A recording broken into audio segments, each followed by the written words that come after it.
Hello! I don't know if that worked. I was supposed to have some music, and there's supposed to be some music in the background now. But there's something weird with my monitoring. Welcome to my 34th App Lab, where I'm talking about my AV apps. The main news for this week is I have been thinking about a new name for BeatSheet Studio. Let's find out where we landed on that. There's a demo mode stuff I've been working on, which I'm quite excited about. And I added music into BeatSheet Studio. So you're hearing music playing through the virtual mic, and it's just something I just sort of threw together on Saturday while I had a couple of hours. I thought, hey, we should add music in. Ronnie asked me for a very short rundown of what we have, but get your questions ready. But I'm going to give you a short rundown on the apps. Oh, yes. Sometimes I just need to trust that I did the thing. So Shoot is an iPhone app primarily for using your phone as a camera. It connects over loads of different ways, USB, HDMI, I've got custom connections to different Mac apps, all sorts of things there, and it just gives you full manual control. You can draw on the feed, you can do lots of bits and bobs. Video Pencil is for drawing on your iPad like this, and it has fun stuff like hello. You can add text just as you write. You can, share videos. It works. It's sort of in an offline, in a lab situation, things like that. A Video Pencil Camera is a Mac app that is free that lets you connect. It gives you a virtual camera that just automatically connects to the iPad, does screen sharing, does bits and bobs. And then BeatSheet is a Mac app that lets you sort of set up a run of show, and it's what I'm using now to just sort of it lets you sort of control things like Qcam Live and OBS. And then finally, there is the new app, which its lineage is in both Video Pencil Camera and BeatSheet, but it's something that combines to be greater than the sum of its parts. And that's something I've been working on very hard for the last few months, and it's getting closer to launch, and I will be talking about that a bit today.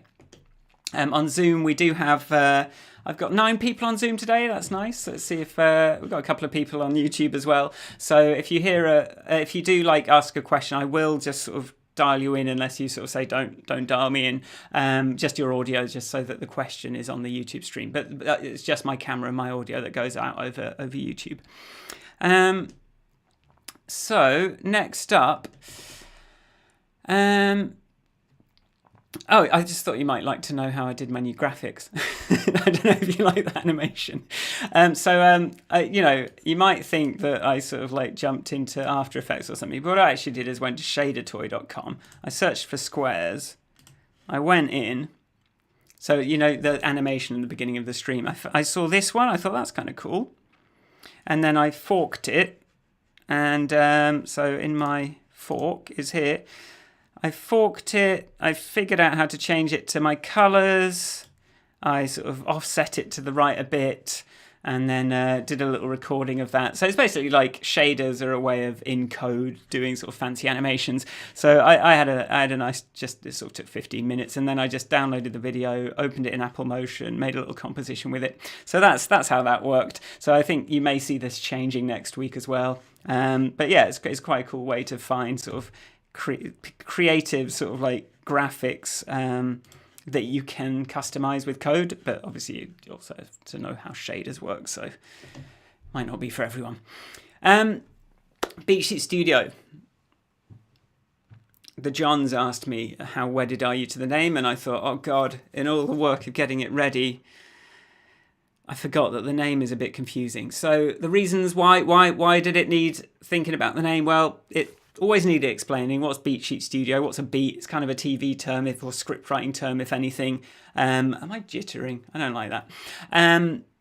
It was sort of confusing about what it was. It was sort of a bad shorthand. Everyone was calling it something different as well. So some people are calling it Beats, some people are calling it Beat Sheets.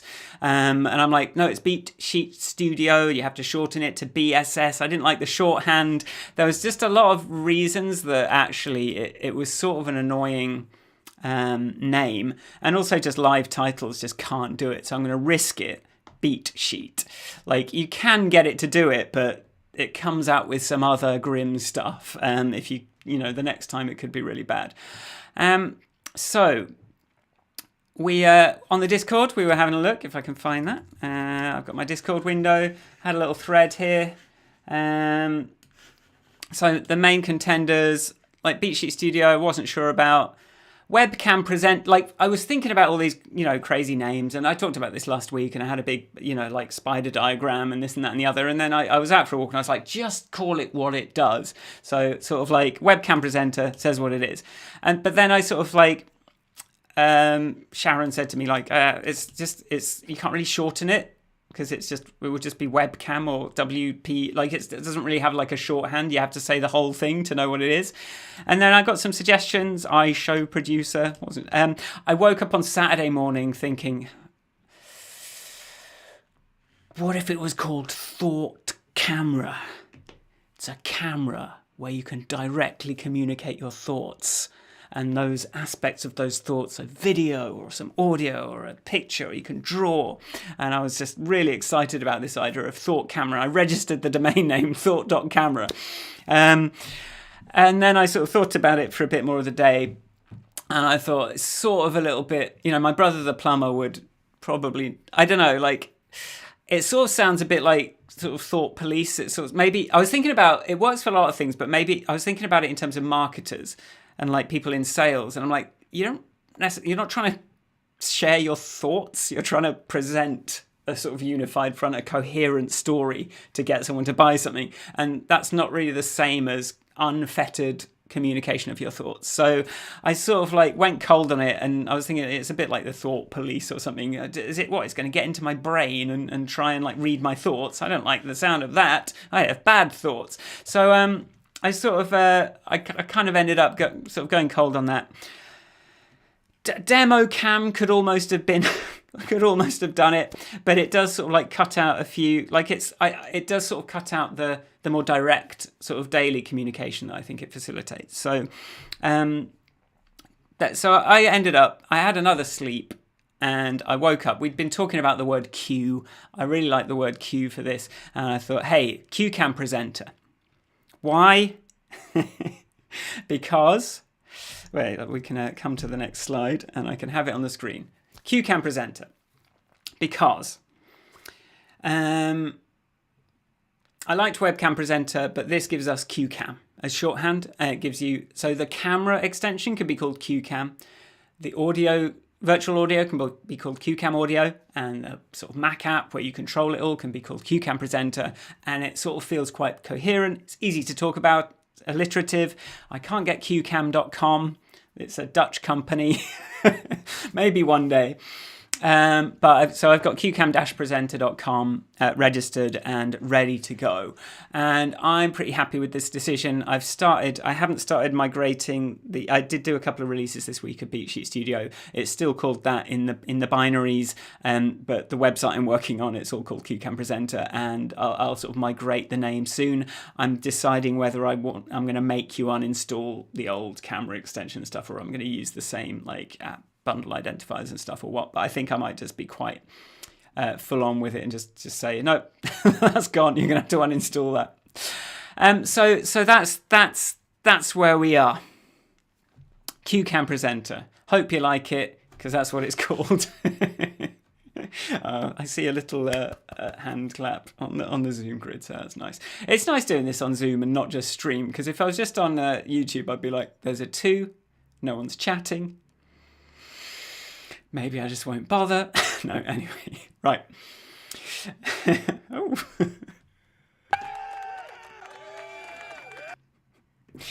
I don't know where that came from, but thank you. I think it might have been Tony. Right. Okay. Next up. I had a bit of fun this week. I've had this on my mind. Every time I want to talk about Beat Sheet Studio and show how easy it is to use, I sort of am scared to press any of the buttons because it sort of ends up kicking off the screen, desktop share, all this kind of thing. But like generally, and I did say in the email, this is about shoot, video pencil, and shoot. And I guess I edited it and then forgot to switch the orders. I just said shoot twice, so sorry about that. But yeah, so this has been a problem with like video apps that are for doing things. It's sort of like you're using the thing and you want to show someone else on your call the thing, but the thing is sort of like made to be invisible, and then or you get all these weird things. So let's just sort of go through it. So shoot, this is shoot icon. Shoot is annoying to demo the controls. And I've even seen this on office hours. Like someone, I think Alex was like, oh, here's the controls. It was, oh, I can't show you because it won't show you the controls because I'm connected over HDMI. Because Shoot's designed not to show the controls if it can possibly avoid showing you controls, because that's the whole point, is it's a clean camera feed. So it's sending, so over HDMI, AirPlay, NDI, Video Pencil Camera, Beat Sheet Studio or Qcam, they'll never show the controls because they've got like a custom, like, that it's going over HDMI or it's going over compressed video or it's going over NDI. You have to be plugged into USB to see the image. And if you're but like that, you sort of have to just know that. I know that, but and then you might have to sort of bring it in as a screen share and use it differently, and that might mess up with your camera feed. But so if you're sort of like just using the HDMI output of Shoot, then you can't ever show what the screen looks like. So it's sort of annoying in Shoot. In Video Pencil, you sort of want to show, hey, live titles are cool, but then as soon as you show, like, even if you put like a camera on the iPad and then you want to record, it's gonna, now you're sharing the view of the iPad from the camera, and then the iPad is showing your program feed. So the iPad is now showing this sort of like recursive thing instead of just your face. So there's it's just like always a bit annoying. I can sort of show that effect a little bit. So I'll just grab Shoot, I'll fire it up and share it. I'll just set my main camera to Shoot, I guess. Let's if we maybe make a card for it. So I'm just Shoot. He's become, yeah, here we go. So we can so you see, like, here's video, so here's Video Pencil, but now I'm just trying to show you me drawing on my face, but like we've gone into like infinite nightmare mode, and I can't show you just me just drawing on my face because I'm sharing my screen, or I'm sharing a camera pointed at the screen, and that's being mirrored to Video Pencil. So yeah, it's just you always get these funny problems when trying to demonstrate this stuff. Something that Qcam did that's quite cool. Qcam has a Qcam Live. Hey Jürgen. Qcam Live has a demo mode. So the live stream, I can show you this. So this is Qcam Live's demo mode. So now it's sort of a different mode for the app. So if you're on the live stream, you'll see this, but now I can sort of show the app windows and I can demo the app. So I sort of wanted to do something a little bit similar to that for my app, but I just wanted I wanted to do it in a really nice way. And also I felt like I'd been told, like I had a chat with the guys a few weeks ago, and they were like, oh, I bet if you did it, you do it in a really fancy way. I was like, oh, they think I'd do it in a fancy way. I'd better do it in a fancy way. So here's sort of the process with Qcam Presenter. I'm going to start calling it Qcam Presenter. I sort of wanted to do it better, took a bit of thinking. So the new demo mode. So here was sort of like the evolution of it. I started off thinking, is this sort of a backstage mode where you can sort of see, oh, here's your, like it sort of splits it apart and shows you the layering of everything, and like the Stream Deck in a window, and so that you can sort of conceptually explain it. But the more I thought about that, the more I thought that would just make it look like a confusing tool, which is not what we're trying to go for. We're trying to show the simple tool. So I kind of, and then I woke up the other morning thinking, what if we just like put the iPad, what if we just sort of like had a transition where sort of like, we sort of come back and we sort of reveal the program feed, but around that is like, okay, here are your cue cards, here's like the controls, and then like sort of an iPad preview, maybe Shoots up here. And so I thought, yeah, this is going to be good. I can get I can screen share the Mac there. I can grab a screen share off the iPad there and sort of like dissect it into different layers. I can sort of take the program feed. So I was looking at that. I got started on it. I sort of got working on the implementation, which is all sort of like scene kit. So because it's already built in this 3D environment, just so that we can do like a side, I just really loved, being able to do this. So it's all living on this sort of 3-dimensional canvas anyway. So it wasn't too hard to sort of like put some, you know, sort of like start sort of making some subgroups in there and adding a few new layers in and sort of arranging things and being able to sort of like preview how that looks. I think I had some notes on here, like, and then just sort of like there's some stuff on animations here, and yeah. But it's sort of, it was a bit of code, but I not too much. So here is, yeah, so now I can show you. So this is, so if someone says like, oh, how did you do that? I'm just going to get rid of this camera is not connected warning. If someone says like, how did you do that? You can just go, well, the keyboard shortcut is Control Shift D. You can just go, okay, well, here's my document that I'm going through. Here are my titles, and you can draw on this. And so I've sort of separated out the video pencil so that it's easy to annotate the screen and sort of say, oh, here's the card. And then something that was actually pretty non-trivial to achieve was when you click on these pop-ups, you see they sort of slightly overlap over the video feed. And actually you can sort of like resize the window to some extent. It will sort of like get cropped. But so while it's there, you can be scrolling, resize it a teeny bit.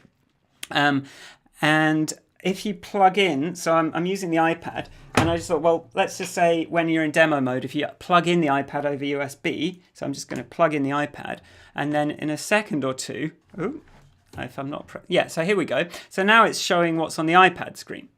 And so I can say, okay, look, here I'm switching controls, and I can sort of show, you know, down here is, well, I can say, like, here are the controls down here for the iPad. I can sort of switch the different ones. If you want to change the setting, just tap there. And this will be visible, you know, to the other person. And then just sort of regarding that thing about, like, the iPad showing the program preview, I've also got an option where you can just say, like, out the demo mode, just like give me my USB camera on the iPad screen. So you can still sort of have a simple looking iPad when you're showing that. If you want to say, hello, this is like live titles, I should probably like not make it. Yeah, there's some subtleties to this, but I've gone for, and if you just unplug it again, it sort of transitions back to that. So if you ever want to kind of talk about BeatSheet Studio and kind of show what the stuff is, oh, here's your camera preview, here's how you sort of share your desktop, here's how you do, you know, like select a different camera, we can hide that, here's what your audio is, like we can see, you know, you've got your LUFS meter, sometimes you might want to sort of come in and out and like we can show the LUFS meter. So this is, you know, it's got a built-in, why is that not, because hold on. Demo. Yeah, like here's the LUFS meter. You can sort of adjust your audio volume here and sort of pay attention and see what color that is, and you can like turn off monitoring on and off. So it's quite easy to like take someone through the through like what you're doing if you want to, and it without it kind of feeling complicated. It's like, no, this is my run of show. This is what I'm going through. So now that's how that works. Oh, it's gone back up to the top. Interesting. With that working, I can show you how music works. So, so the way I'm thinking, like, so other apps they let you, they sort of treat all audio the same way, but I wanted to treat music the way I want music to behave. So what I've done is, I'll just show you how this works. So I'm going to set up a few cards here. So you've got a music panel here. So you've got slide, video, screen, music, camera. So you can press, so you've got your start, fade, pause, resume, stop. So if you select some music to start, you can just sort of go and grab something and bring that in. And now when it lands on that card, it's going to start playing that music. There's a fade time and there's a volume control on there. So you can sort of say how loud it's going to come in. And then like we might now on the next one.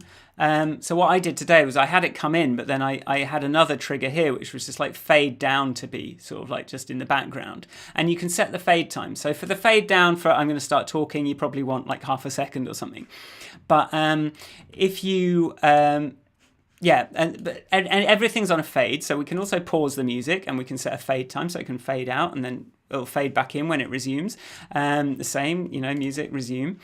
And and then maybe we want it to fade in slower. And then when you want the music to stop, you can just go stop, and you can set like quite a long fade out on that. So the way I'd probably do it is like set a long fade out on the music, and then you can just sort of like, continue into it, and, like, this is sort of how you want the music to behave. And I didn't want it to be like attached to one card, because that's sort of the situation I ended up in OBS or Ecamm, where I'd sort of wanted I had to cut up my background music into different files and loops so that the different scenes would have different stuff playing.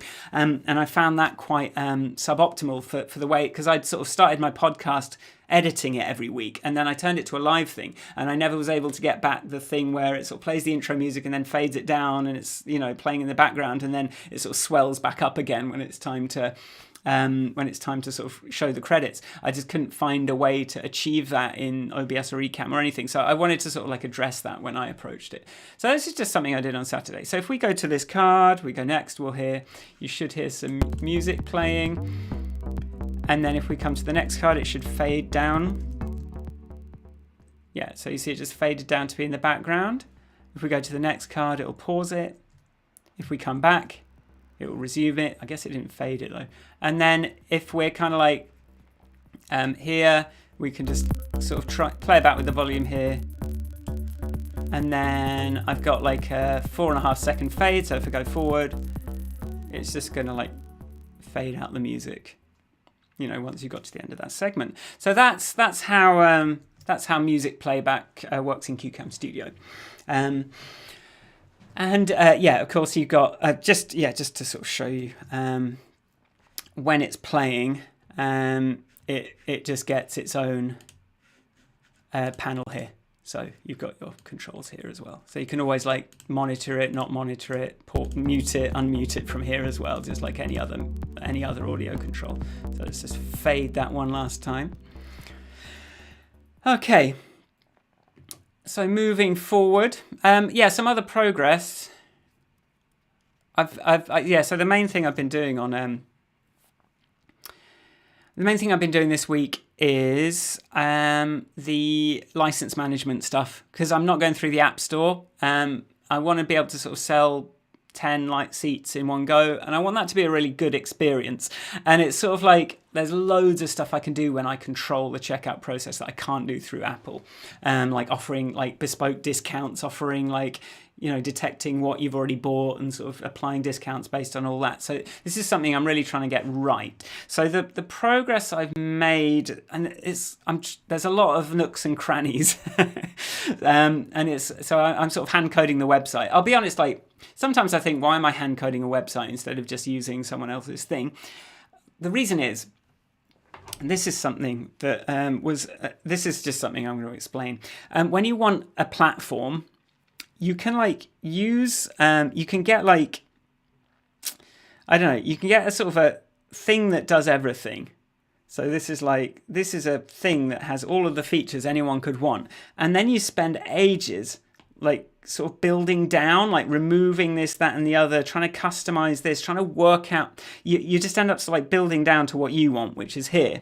Whereas if you use a framework like Phoenix, which is what I'm using, I have to add everything, but I'm building up the whole time, and I'm making it exactly the way I want it every step. And I think the amount of work is equivalent, to be honest. But it's a sort of more fun kind of work. It's less sort of especially if you had WordPress as well, you're sort of plugging in, you get this theme or whatever, and then you spend ages trying to figure out what you can customize about it and figuring out how to sort of what it does, what it calls things. You end up spending a lot of time trying to decode someone else's weird thoughts. Whereas this, you understand the framework, that's knowledge you can reuse, but you're kind of taking bits, you're learning, but you're sort of getting the exact thing that you wanted as you go. And this is why I like to build up, and I always have, rather than sort of using some all-encompassing platform. So, but it does mean there will be different sorts of bugs to something where they've kind of it's been tested and battle tested by a lot of people, because it's sort of a generalized solution. But here's what we've got. So the purchase page is looking like this. So this is purchase. You can select a plan, and each of these options is actually generated per user. So I can go in and edit the price that it's giving you and change the name of it. So like if I have a call, I can sort of be very personal on this. And then we've got this number of seats. Like the first seat, you'll then see like, okay, it's found the user, and then this is where it's going to sort of tell you what discounts it's applied. Oh, you already own Shoot, Video Pencil, Beat Sheet. We're gonna knock off some of the price for each of those. But then we've got this add seats. So now you can sort of add as many seats as you like to the plan. And you can type in, you can have 50 if you want to pay me like 11 grand in one go. But so each of these now you can, that's filled in all of them. You can add email addresses, or as it says here, you can assign seats now, later. So you can either do it now, you can do it later, or you can do it using an invitation link. So if you are in a company, you want to get like 20 licenses, but you don't want to have to like go in one by one. You can just sort of like get the plan, and then you get an invitation link that you can send to the list, and it's sort of first come, first served. People will sort of join that plan, and that's that's sort of like the vision there is around companies. So if I am I going to click purchase? Yeah, I'm just going to buy 50. I'm going to do the fake payment. I'm going to subscribe. This is test mode, don't worry. And then we sort of come back in, and that's sending out all the emails. So a lot of what I was doing was making it, okay, it's in a weird state. I just need to like make it know that I'm signed in.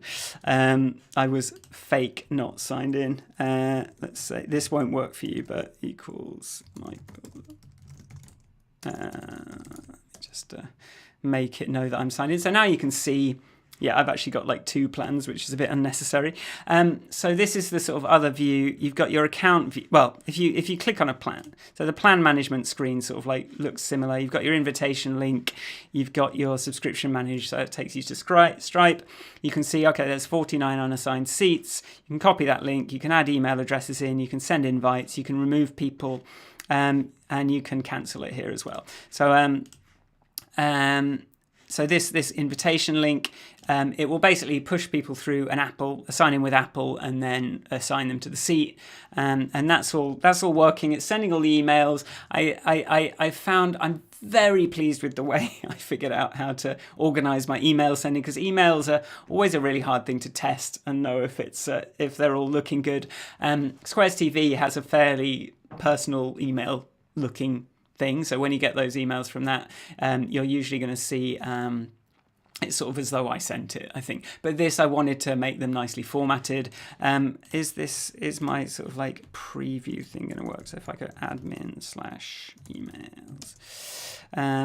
I can sort of like browse through and like have a look at what all my emails look like, see what the buttons look like. So it's sort of like all nice and professional looking, but in a way that like I will be able to stay on top of. And then so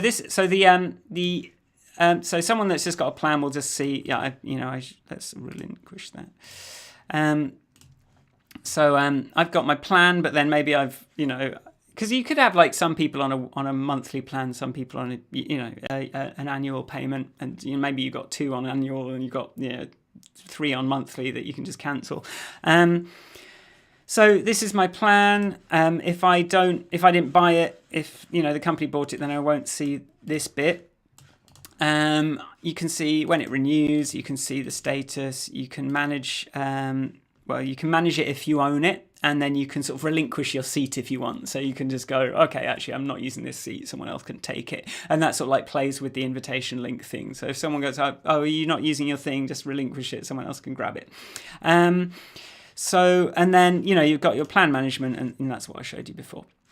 So this is all stuff that's it's all sort of a lot of detail, a lot of sort of authorization, authentication, account management stuff, emailing.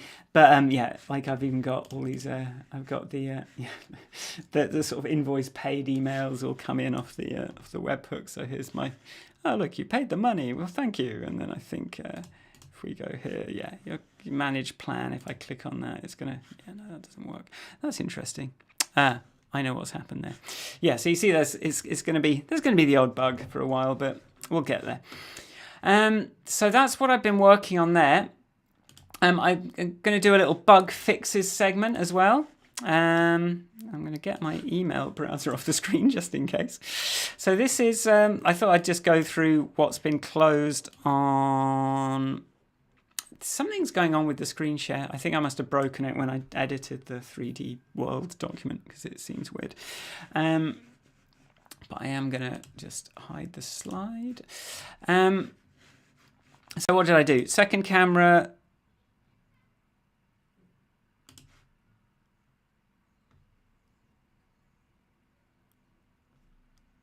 Yeah.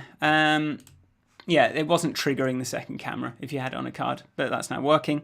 We had a crash where the iPad mini, these are both John Turing's bugs. This ends at the end of last week, so I'm just going to take it to like the 10th or the 0906. Take it to today because I closed a couple. So I've had some bugs around the iPad demo. I did. A side wasn't working with full screen images. That now works. The slide button. I don't.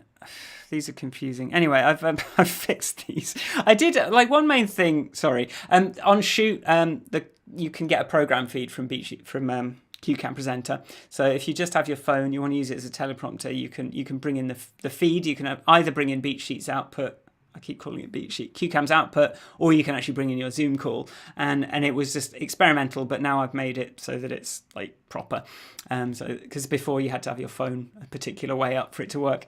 And then the other thing I fixed was the chroma key. I've used a slightly more sophisticated algorithm for doing the green screen effect. So that's the bug fixes. I see John making faces in my peripherance. Is there anything you wanted to? Okay, I see celebration, so that's good. I'm gonna. John was just saying thank you. I'm going to skip over numbers. Numbers were actually a bit better last week than this week. I didn't mind them.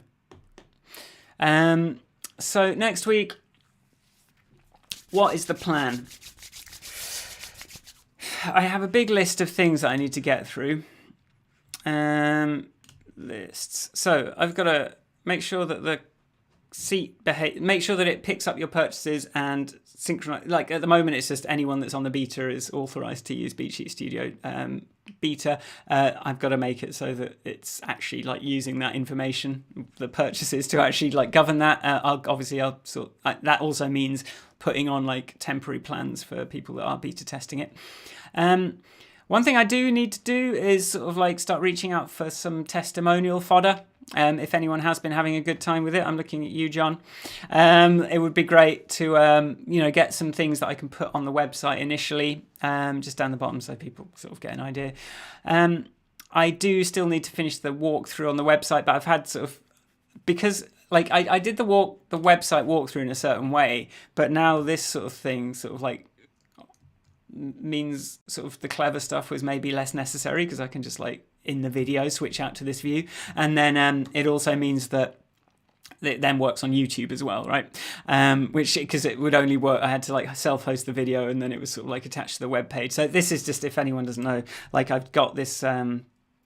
I'll show it. 12740 walkthrough. I'll show you this quickly. So I did this thing where you sort of start your tour and I talk to you, and then at a certain point I say, oh yeah, I thought it'd be cool to show the cards on the side, and then I'm squashed, aren't I? Like something's squashed. I think something's got, my desktop share is squashed. Something weird's happened. But yeah, so as I talk through the demo, this side of the website on the right, on the left, is sort of like keeping in sync with the talk, so you can see what I made, what I'm sort of reading basically, that is part of that. So I think it's cool.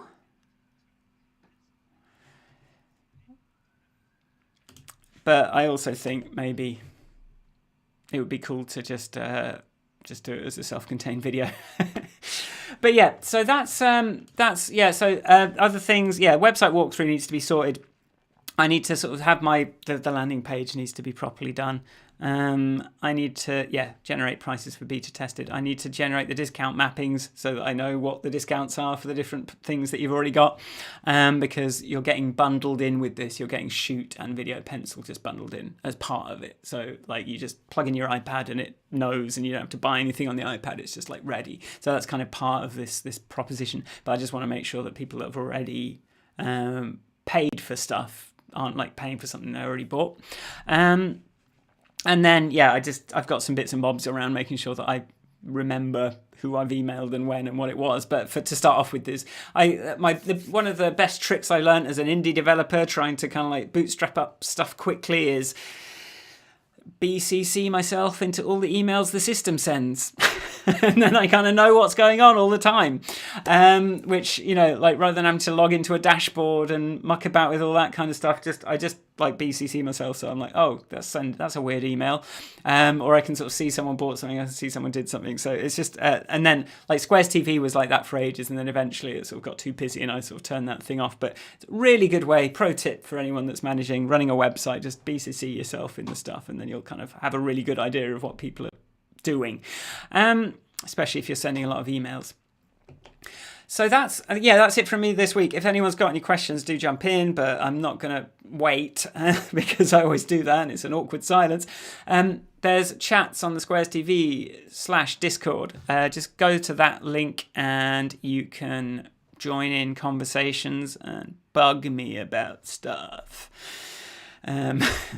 which is my favorite. Oh, I removed the chat bot from Squares TV, the chat box, because the only time I got chat messages was Sunday afternoon when I was not at my computer, and it was really awkward. And I was like, and then half the time someone didn't put their email on, so I'll reply the next day and they won't get the answer. So I'm like sort of slightly stressed that I couldn't reply immediately because I'm, boundaries.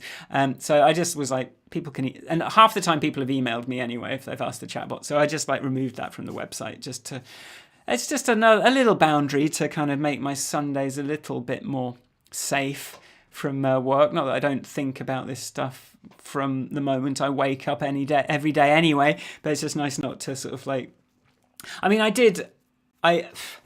someone jumped in on Sunday with like the vaguest question. And I'm quite proud of myself that I managed to, walking along the canal, it's more like divining than troubleshooting. I'm like, that sounds like you might think this is happening and you might have done this because I know this other person did. And then I just gave him the step, make sure you're signed in with Apple to be on the safe side. And he did that and it worked. And I was like, oh God, I don't know how to like document this for someone else to do support is my point. Like I'm kind of at the stage of like, the things people say to me that are the problem, I'm sort of like have to work. Yeah, it's just like you kind of wave a rod in the air and try and like figure out what the actual problem is. And sometimes, it's nice when you do figure it out, but it's very frustrating when you can't. Anyway, I will now have time to consider it on email if such a thing does happen. You know what I should do is make sure there's some music to play us out. Someone make a face because I don't know if it's my monitoring or if it's not going through the feed. But if you don't hear anything when I switch to this end card, please tell me or make a wave. From chat, I'm gonna add you to broadcast. Thank you, Business Growth Ready. Nice improvement on the app over the last few months. Have to fire it up again. Are you if you're talking about, this is BeatSheet Studio, not BeatSheet, and it's now called Qcam Presenter. So if you're on BeatSheet, that's something different. So if you got it a few months ago, this wouldn't have existed. So yeah. Anyway, right, I'm going to play us out. Thank you everyone for tuning in. Really appreciate your attention. I hope that was interesting. Let me know what sort of thing you want on the Discord, and I'll know what to talk about next week. And I'll see you next week. Take care, everybody. Have a good rest of your week.